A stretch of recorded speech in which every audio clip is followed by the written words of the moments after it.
Saint Ignatius Loyola understood that, even when we strive to do glorious deeds, often the motivation is selfish. Or at least it's self-focused.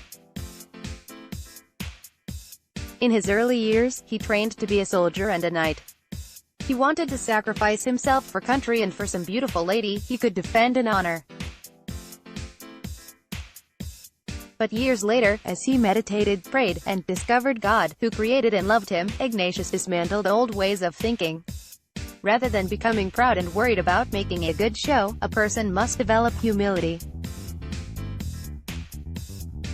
Rather than focusing on himself and his dreams of glory, he must follow Jesus' example and move outward, looking at what other people needed and dreamed for. Being people for others means that we are willing to shift focus and actually notice others and care about them.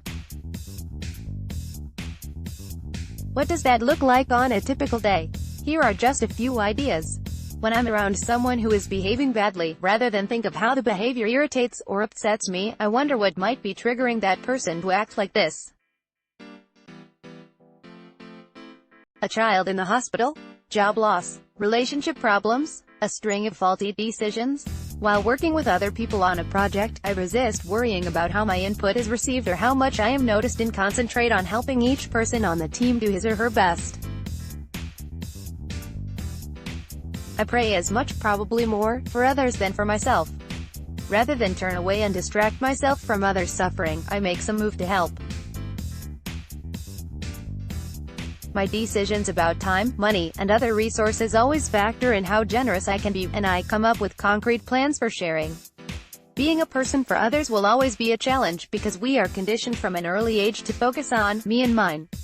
We might be encouraged to see the world as a dangerous place, to see many people as too different and therefore other, and to believe that there is never enough of anything to go around. Jesus requires that we resist this way of being in the world. He asks that, rather than growing fearful, we make an effort to be open.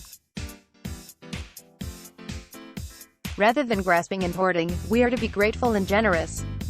Jesus asks that, rather than operating in a judgmental and self-protective way, we extend to others God's love and make room at the table for those we might call strangers.